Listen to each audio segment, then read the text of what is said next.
Hello everyone and welcome back to the Great Book of Grudges. My name is Nathan and we're back with some more Total War Warhammer 3 reveals. Today we're having a very heavy chaos focus and we're going to start off with Ku'Gath, Plaguefather. He of course leads the forces of Grandfather Nurgle to spread pestilent rot across the Warhammer fantasy universe, and from my experience his campaign is extremely unique even when compared to all the different chaos factions that are being implemented day one. But let's not waste any more time now, as we really shouldn't keep Papa Nurgle waiting. So we'll begin our campaign in a region known as the Cliffs of Death. This is a 4-territory region. You can see that we're surrounded by potential enemies from all sides. To the south we have Kislev, to the north we have more different chaos factions, but thankfully a Nurgle faction is quite close by, and to the east is Ogres. Keep in mind that the map itself is very strange at the moment because the centering is a bit strange for the Warhammer 3 map. We'll be in generally good reputation with most of the other chaos factions at the very beginning, which works out in our favour as we do start at war with Ogres, and we do need to start building up some forces. What you will also notice is that Ku'Gath starts with a rather healthy 10 stack. 3 units of Plague Bearers, 3 units of Nurglings, 1 unit of Chaos Toads, 1 unit of Chaos Furies, and 1 unit of Plague Drones of Nurgle with Death Heads, meaning that they have also a small range weapon. Now here we can see Ku'Gath's model up close. You'll see we're only at war with one faction, and our faction effects: Fetid Brewmaster, which has the following benefits: growth plus 10. It might not sound like a lot, but growth is very needed for Nurgle. Recruitment cost minus 35% for Nurglings, and finally recruitment health plus 40% for Nurgling units. This is going to be very valuable for you as we start looking later on into the video. Nurglings might be a low tier unit, but they will be very useful throughout the whole of your campaign, at least that's from my own experience. Ku'Gath also has its own unique trait known as Plague Weaver, which has the following benefits: infection cost minus 50% for Lord's Army. This is in relation to all your plague stuff, which we'll be explaining in greater detail later on in this video. Nurgle corruption plus 2 local province. Corruption is going to be fairly important now, not only for Unholy Manifestations, but just for a general few things. And lastly, chance of plague spreading plus 15% for Lord's Army. Again, very useful, as you know that Nurgle's factions focus heavily on plague, and if you can spread it a bit more, you'll be able not only to do some damage towards your enemies, but get a myriad of different benefits too. Ku'Gath has a lot of unique skills. In fact, he doesn't have his own unique skill line, as they aren't tied to each other, they're just tied to your specific rank. You can see that some of them are quite powerful. For example, the growth plus 5 after winning a battle for all provinces. That is in fact extremely useful for Nurgle's factions, as you're going to rely on growth a lot, especially if you want to start recruiting higher tier units, and I'm not saying in the most conventional sense. You'll also notice some other stuff like bonuses towards your Plague Ridden, which you can expect, extra ammunition because Ku'Gath himself is an artillery piece. Great bonuses towards Nurglings, like for example minus 25% to their upkeep for Lord's Army, but also granting them regeneration, which makes them a lot tankier. Perhaps the best one over there would also be Lord of Stench, which reduces the upkeep for the Great Unclean One units by 15% for all armies faction-wide. Believe me, this is going to be desperately needed, especially if you want to start recruiting Great Unclean Ones or any big monsters really, as Nurgle's faction is quite expensive. Money management is very different with Nurgle factions. Now, other than that, we can see that Ku'Gath has some pretty good stats. He's slow, but then again, the whole Nurgle roster is. But he's extremely tanky, has access to the Law of Nurgle spells, and is also a artillery piece, meaning that he is quite the hybrid, and he is extremely useful. Now, let's start getting into the game itself. Obviously, there's an army at the very beginning that you can deal with. This is for newer players to get used to the game. Nothing too hard, especially since you start off with a 10 stack, and as soon as you kill off this army, you'll be able to either get infections, which is your new currency for Nurgle alone, or you've got the usual replenishment or sell off the captives. After that, however, you will automatically have finished your first quest, which will give you access to a Plague Ridden, which is the hero version of your Plague Bearers.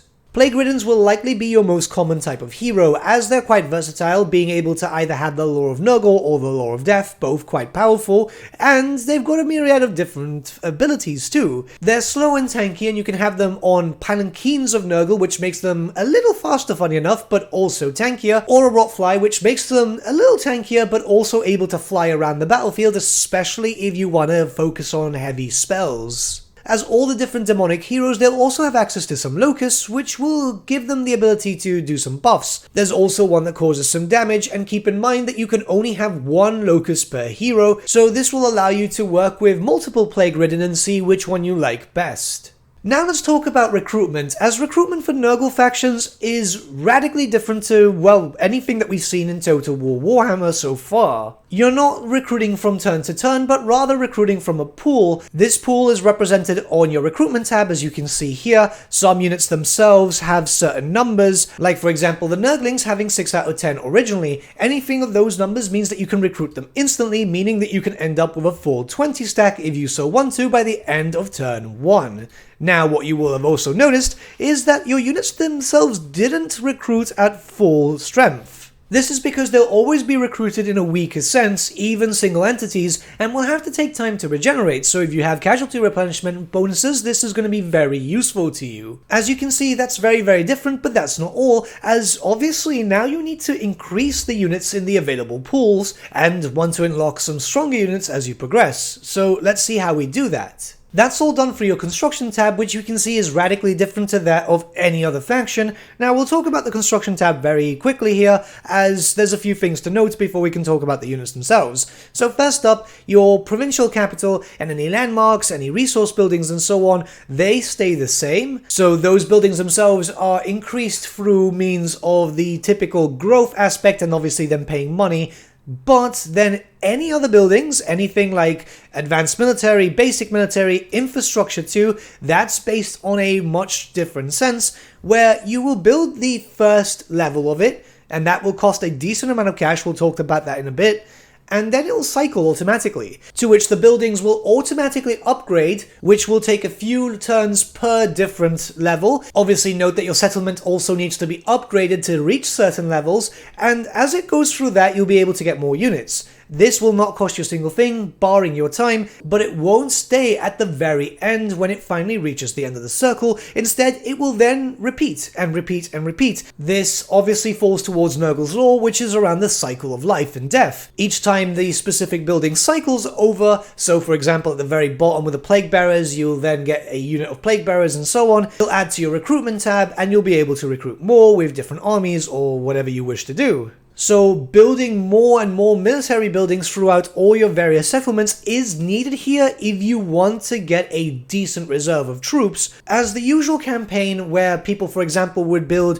1 or 2 provinces full of military buildings and the rest focusing on economy, that's not going to work anymore, especially for Nurgle. I mean, it will still work, but it'll be very tediously slow, and at some points you might end up running out of troops, which has happened to me when I was going through my testing phase trying to see how Nurgle's faction would actually play. Now, the individual sections themselves, such as, for example, the basic military and advanced military, are the same as that of normal factions. Despite the fact that the recruitment process is different and the building process is different, this is where you'll find the grand majority of your armies. It's important to really look at the buildings, especially as they're quite expensive, and making sure that you're making the correct decision of what you want to build. Nurgle's faction will have money troubles. Infrastructure buildings will also work in the same way, and they will passively start generating possible Nurgling units for you to use in your campaign battles and so on. While Nurglings might not be the best, keep in mind that they are cheap, and they are relatively tanky, especially as Ku'Gath's faction, and you'd be surprised how incredibly useful they could be, especially when you need an army very fast. The infrastructure buildings themselves will also provide big bonuses, such as, for example, plus 40 growth, which, as you can imagine, since you need to unlock more of your actual settlement capital and be able to put it up in higher tiers, this is going to get you there faster. You can also build up multiple of these buildings for a quick and easy route. So, for example, here we have a province with 4 settlements, which means that we can have 160 plus growth per turn, which is incredibly useful. The expense, however, means that you won't be able to upgrade as quickly as you want unless you're being very aggressive and being very smart with money. But now let's take the time to look through all the buildings, as I know some of you are curious for the units, sometimes you might not be able to see through the unit cards and so on. But as it stands, all infrastructure buildings will give you Nurglings, and the general cost of the building is around 2,000. Keep in mind that this is a one-off payment, and then it will just do its own cycle movement. This is useful because every single cycle, as you can see there are 4, all of them will passively generate Nurglings, and I normally have, say for example, the growth building, then sometimes the others, but it does depend on the regions I'm working on and if I need more different types of troops. The first basic military building is the Plagueflesh Poppies, and as you can see there are 6 titles in total and will cost 5,000 from the very beginning. It's quite expensive, with 2 possible units that you can get from this. The first 3 cycles will focus around basic Plague Bearers of Nurgle, and the last 3 will focus around Exalted Plague Bearers of Nurgle. The Exalted are obviously stronger, they've got access to a short-range weapon too, but both units are very tanky as these are the mainstay Nurgle demons. The second basic military building is that of the Rancid Aloe, and it has 5 cycles instead of 6. It will also cost another 5,000, which is again very expensive, but the first 2 cycles are focusing around the Forsaken of Nurgle. The second 2 cycles will focus around the Chaos Spawn of Nurgle, and the final one will be the Soul Grinder of Nurgle. As you can see, it kinda locks the really cool stuff at the end, which, yeah, understandable, and it's gonna take a while to be able to get that, as you'll have to go through 3 turns of cycles each time, and then obviously a 4th for the Soul Grinder, which will then give you 1 Soul Grinder if you only have 1 of those buildings. The third is the Demonic Exax, which will focus on your Plague Toads. Again, this will cost 5,000. This building itself only has 4 cycles, and you can see that the first 2 cycles focus around the Plague Toads of Nurgle themselves, and the second will focus around the Plague Toads of Nurgle, but with Pox Riders on top of them. These are anti-infantry units, they've got poison attacks. These are also some of the fastest units that you have available at your disposal, so you're going to want to get these. Keep in mind that Nurgle's faction is really slow, and a little bit of movement, especially for flanking, does help. Though obviously keep in mind, and this is just a disclaimer, you're not going to be able to flank a lot of people, believe me, even they're still slow compared to other horses and so on, but they do hit really hard. Now we can start looking towards advanced military, with the first being the Living Tree of Decay, which costs 10,000. It's very expensive. And as you can see, it has a total of 8 cycles, which means that you're going to be able to get quite a few different troops from here. The first 2 cycles will focus on Chaos Furies of Nurgle, something that you don't really need too much. The third cycle has the basic Rotflies. These are the unmounted variant. The fourth and the fifth cycle have access to the Plague Drones of Nurgle. These are obviously Rotflies that are mounted upon, with the 6th, 7th and 8th having Plague Drones of Nurgle once again, but with Death's Heads weapons. This means that they'll be able to drop some fairly strong grenades onto the enemy, making them decent for peppering, and with their speed they're able to move around quite quick. The last advanced military building is the Lesser Garden of Blight, which once again costs 10,000. At the beginning it will also offer Nurglings, but a decent amount of Nurglings at the very least. The building itself has 5 cycles, the first being Nurglings as I've said, the second, third and fourth being focused around Beasts of Nurgle. These are quite powerful regenerative monsters, and the final being how you will be able to recruit Great Unclean Ones, which are basic unit versions. Keep in mind that you can also get an Exalted Great Unclean One as a Lord variant, but if you're looking to make a Great Unclean One stack, you're going to need a lot of these buildings and a lot of capital, because they're not cheap. Even with Ku'Gath's reduction to their upkeep, they're not cheap.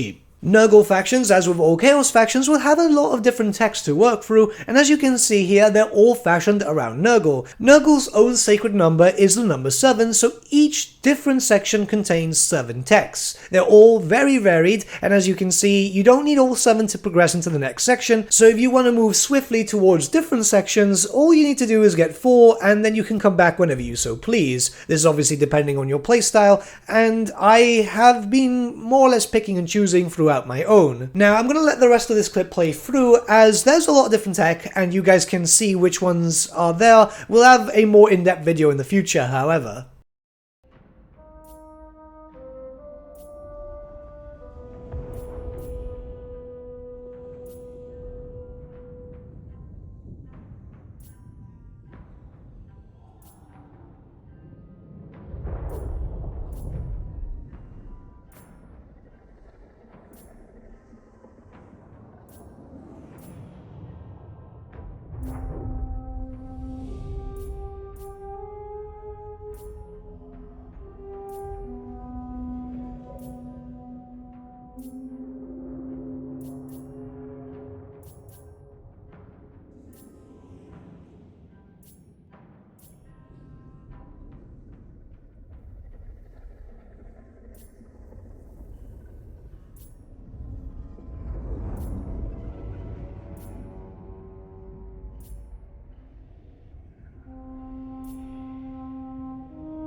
Like the other monogod factions, you'll also have access to Unholy Manifestations. These are special bonuses that you can directly trigger, but are tied to the global corruption of your specific god, meaning that at the beginning you have access to just pestilent growth, but the others will then be tied to just Nurgle in general. The more Nurgle factions spreading their corruption, or if you're just spreading it a lot through means of plagues and so on, the faster you'll be able to unlock all of them. The first one is relatively useful. Yes, it stops your army from moving for 2 turns, but it drastically increases casualty replenishment, and that is very useful, say for example in later game, when you start going to the Chaos Realms themselves, you're going to want to build up a new army. Your Nurgling stack is not going to do it, trust me. And as you recruit troops, which might be a little weaker at the very beginning, you obviously want to be able to do this. It's very beneficial to you. I've done this personally with Ku'Gath a few times before he's jumped into a Chaos Realm. If I wanted to then increase my power by recruiting, say for example, some Great Unclean Ones, some Beasts of Nurgle, and so on. They're all relatively useful. One of them even increases growth by 200 for 3 turns, and there's also the last one which focuses around plagues, giving it to every army and settlement,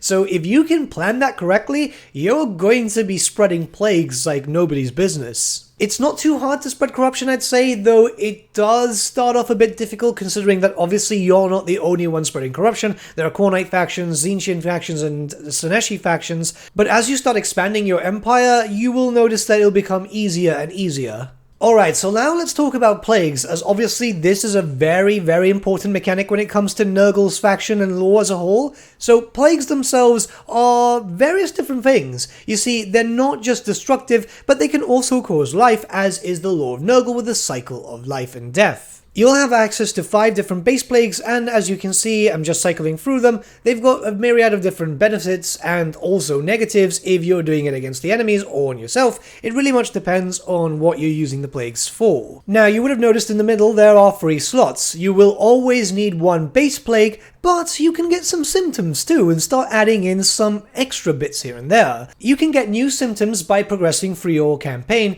which is mostly focused around spreading more plague or even a little bit of tech for the stronger stuff. Now what you can see here is that they'll also provide some more bonuses or negatives depending on what your plague is intended to do, and you can mix and match as you please. Really, there's so many different types of symptoms that you can mix up with the plagues that you can come up with just about anything. Again, this kind of focuses on your direct playstyle, what you think is needed and so on. I generally have been working on just kind of boosting up my own settlements, which even reduces cycle time for the infrastructure buildings, meaning that I'll get Nurglings faster, even much better rates for growth, which obviously is very beneficial for Nurgle if you want to start unlocking higher tier units. And you can even take it one step further once you start unlocking everything that you need to unlock, where you can make a super plague. These are various different plagues that have existed throughout the history of the Warhammer Fantasy series, and yeah, they are very powerful. Again, these are tailored towards your playstyle, so it depends on what you need is what you'll use. I've got a few plagues running across my playthrough at the very moment, and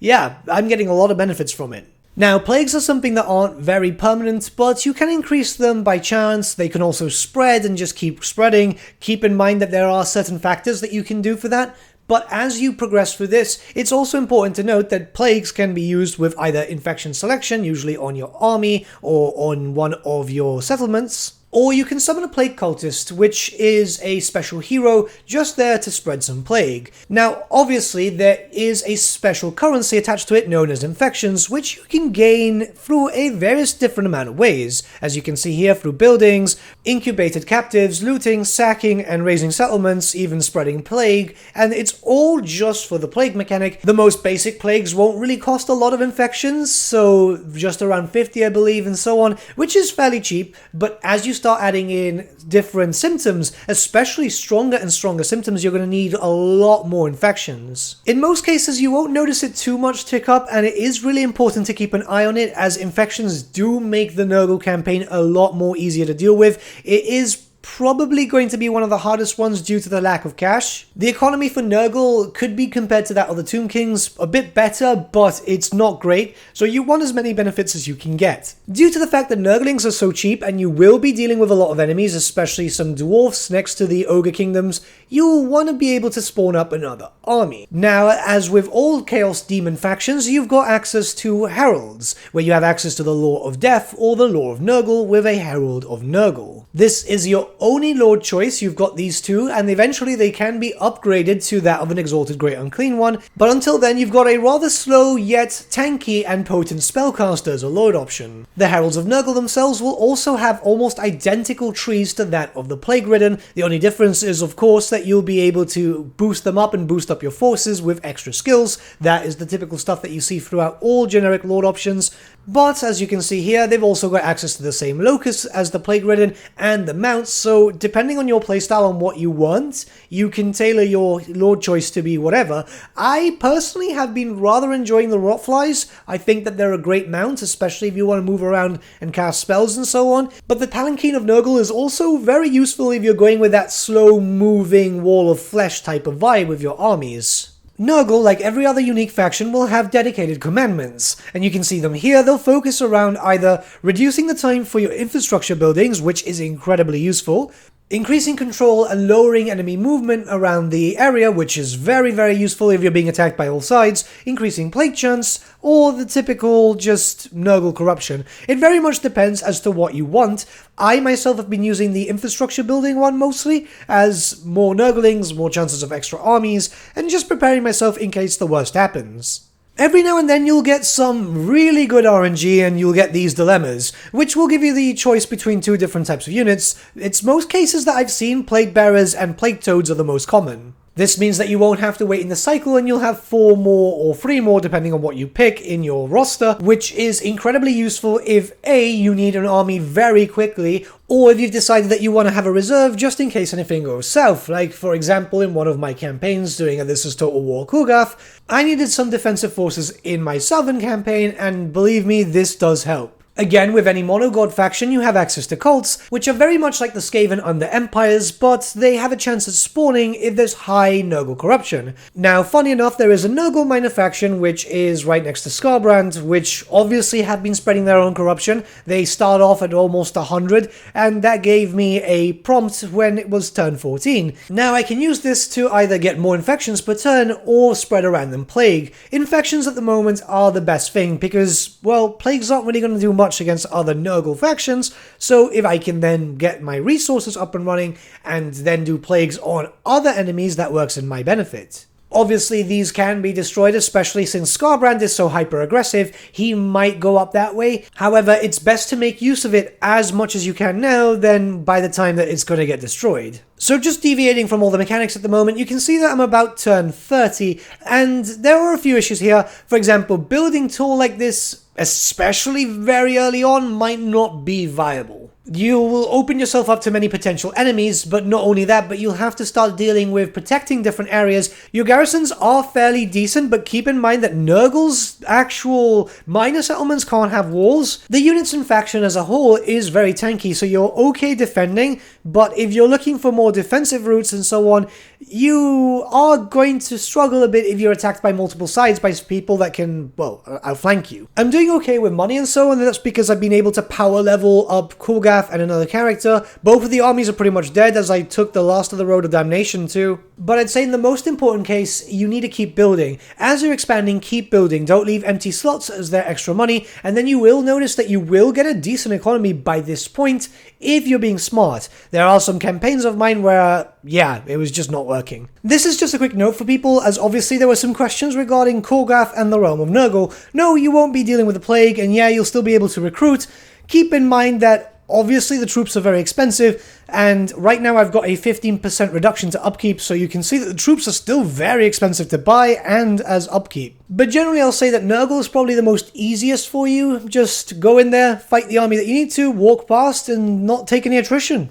And as with all heralds at rank 15, well, the turn after, you'll be able to then choose if you wish to keep them as a herald, delay it, or make them a great unclean one. It's important to note that if they do get elevated to their exalted variants, they will lose some levels. For example, here, my Herald of Nurgle was rank 16, but if I choose to actually get him into the exalted variant, he'll go down to rank 8, which is still fair. It obviously depends as to when you want to do this or not, and you can delay it if you wish, as there are differences between the two different lords. They will generally keep the same skills, though they will lose access to the locus and the special mounts, because, well, I don't imagine that there's many mounts to be able to hold them up, barring, of course, the palanquin for Ku'Gath, but that's a special thing. But obviously, these are much greater, they're larger, they're able to do a lot more damage, they've got a lot more stats, they're able to be thrown into the battlefield and keep them as a melee lord, also being a spellcaster. I'd say out of all the greater exalted demons, this might be the most tankiest. It really much depends on your playstyle. I kind of like the heralds more, but we'll talk about that a little bit better later.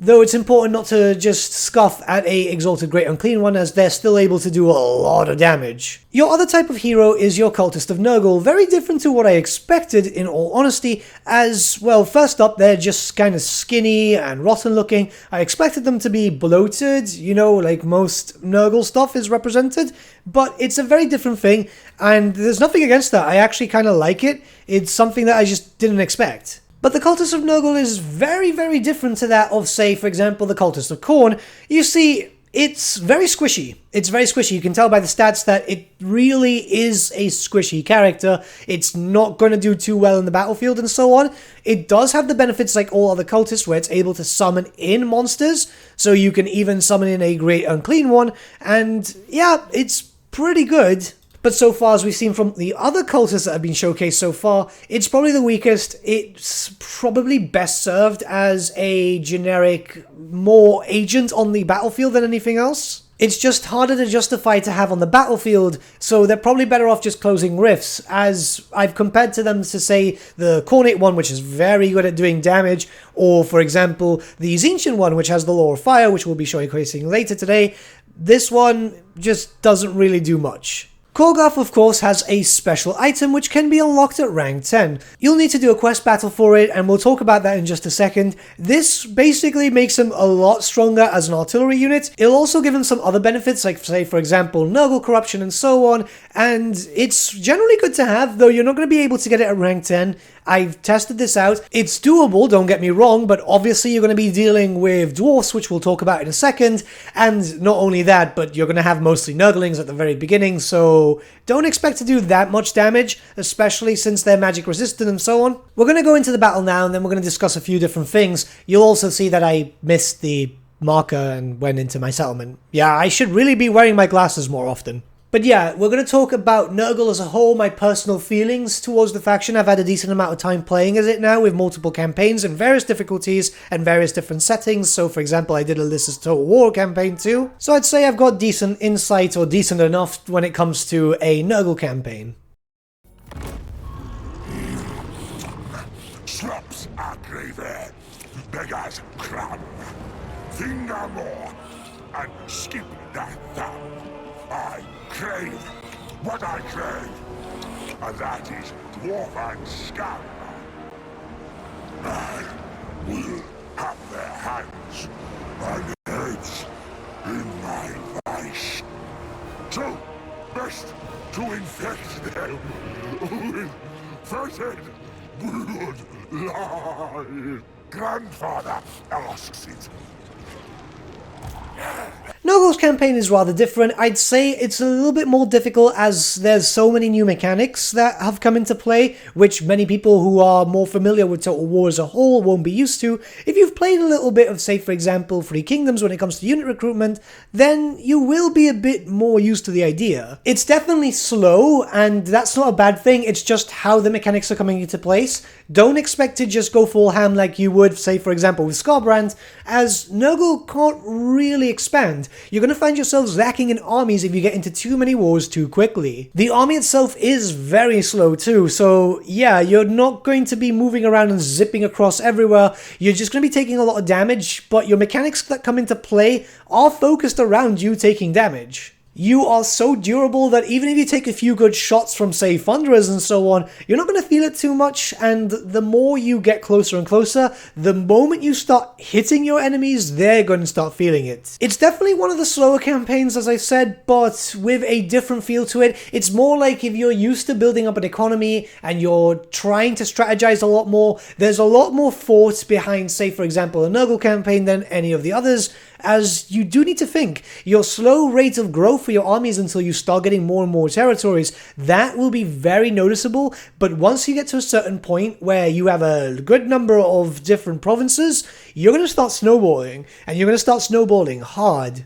If you're being smart, like I said earlier in the video, and building up all the buildings that you can as you get money, and you're building up your territories and so on, your economy will be very, very powerful, to the point that you're going to be able to spawn armies no problem and just make them 20 stack one turn. It definitely keeps up with the lore theme, and it's different. It's very different. It might take a few turns to get used to. I had to restart once just because I wasn't really playing as they're supposed to be intended, but the variety is definitely there when it comes to the Chaos factions. But what do you think so far regarding the Nurgle faction showcase? I'll be showcasing that army later on today. Let me know your thoughts in the comments, and let's start a bit of a discussion. But with that, my friends, we've come to the end of our video. Thank you so much for watching. If you did enjoy the video, might I suggest giving the video a like, or even subscribing to the channel, as it really does help us out.